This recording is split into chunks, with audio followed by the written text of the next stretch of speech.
Also, everybody's getting the McGee tone wrong.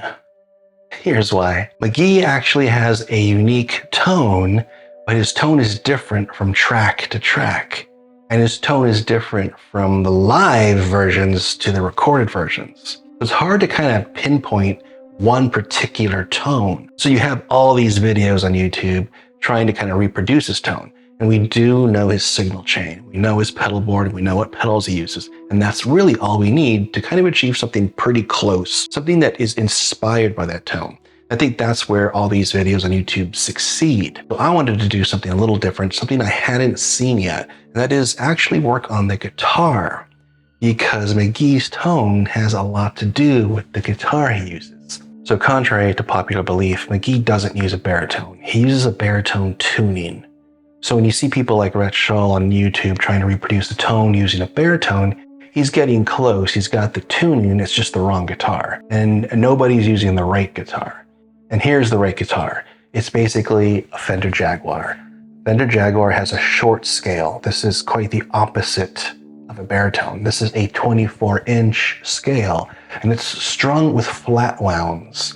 And it's also strung with very thick gauge flat wounds.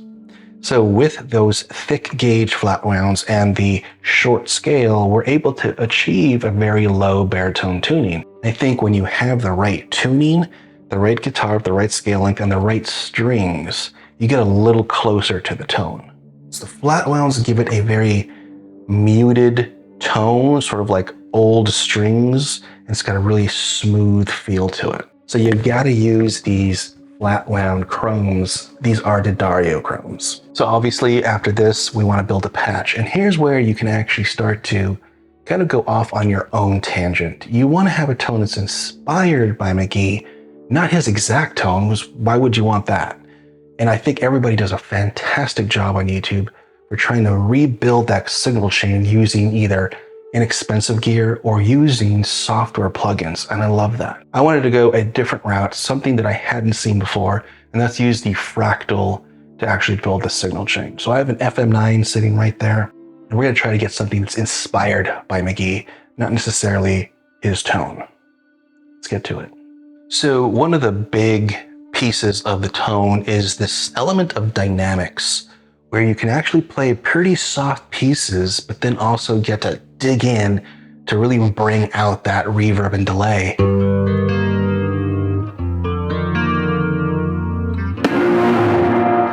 And so this type of signal chain actually allows you to kind of like play very softly, but then when you need to, you can really kind of dig in and trigger that envelope follower to go down another path and hit that reverb that's distorted.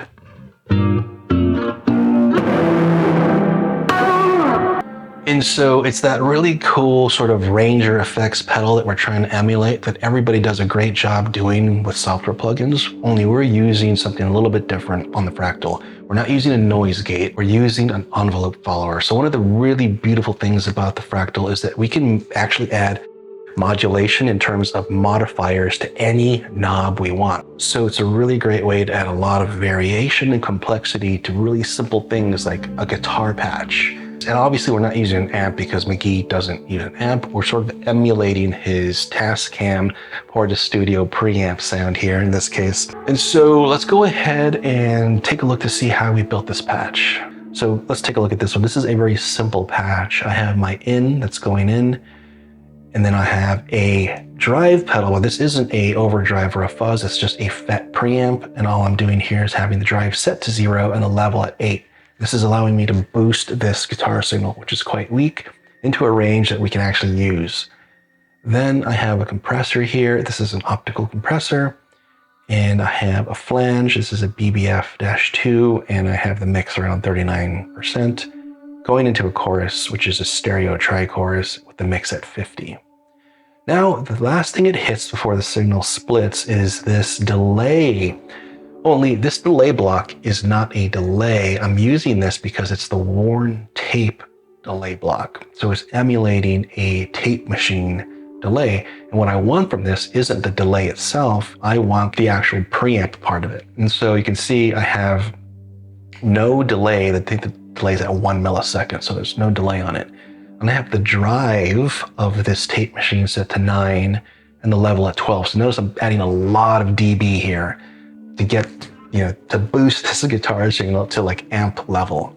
And so I think this is emulating sort of the Tascam part of McGee's signal chain, which is basically just a preamp. I'm emulating that here. Then the signal splits. You'll notice I have it going all the way to a mixer, and then it goes down. So the same signal chain with that tape machine is going into a reverb. And then the reverb is going into a drive. And then all that's being EQ'd before it hits the mixer where I can mix both signals. So here's where the magic's really happening. The magic is happening with the modifiers. So notice I have my mix here, and this mix, that's where it is now. That's at 8% reverb. But if I hit in, notice that knob moves. And the harder I hit, notice how far that knob will go. Go down to about 70. And then the same thing is happening with the drive. So if you take a look at the drive here, it's at 0. And so if I play, right, that's at 0. But if I dig in, that knob starts to go really far to the right. And then all that has to be tamed by the EQ curve here. So this particular signal chain.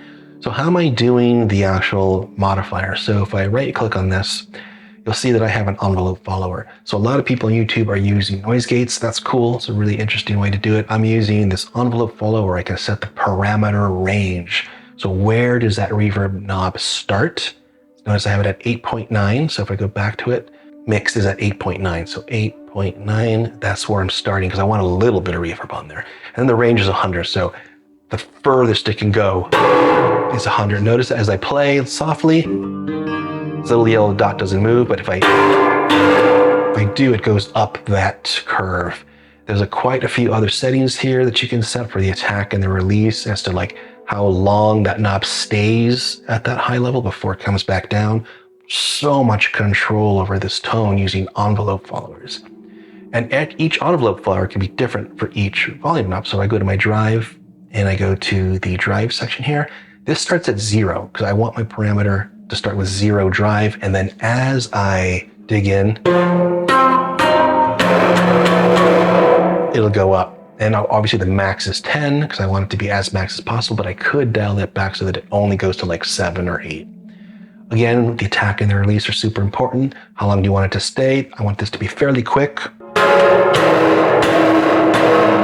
I want it to be fairly quick. And then that's pretty much it. It all goes into a mixer where I can sort of mix these lanes. So this is the third lane, and this is the fourth. So here I have my third lane, which is my main signal at 100%. And I have the fourth one, which is that distorted reverb at around 73%. Then it goes into a main reverb to kind of like cohesively tie it in all together, and then it goes out. That's my first sort of McGee patch that emulates a signal chain without using an amp.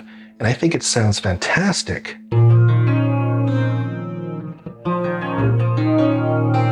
And of course, you dial in as much chorus, as much modulation as you want to kind of get to McGee's tone if you want to, but really you got to make it your own. So that's my first one.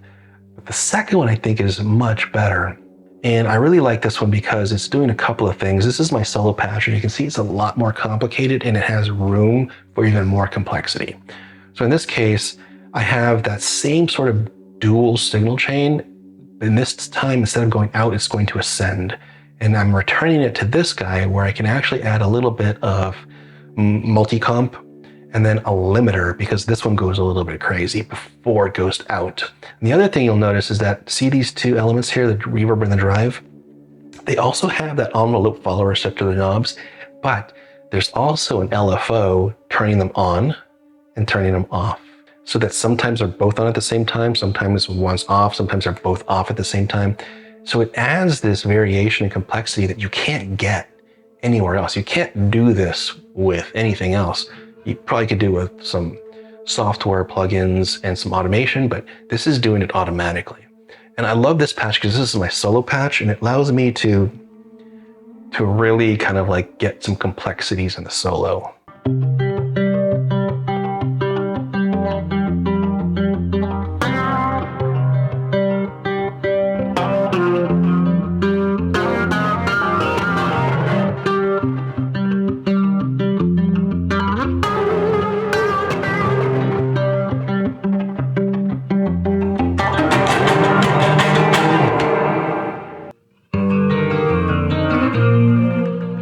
So this does have a guitar amp in the signal chain.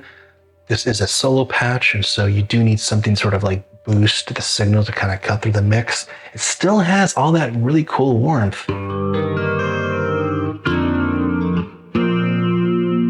It does sound more guitar-like. If I turn the amp off, okay, that's off.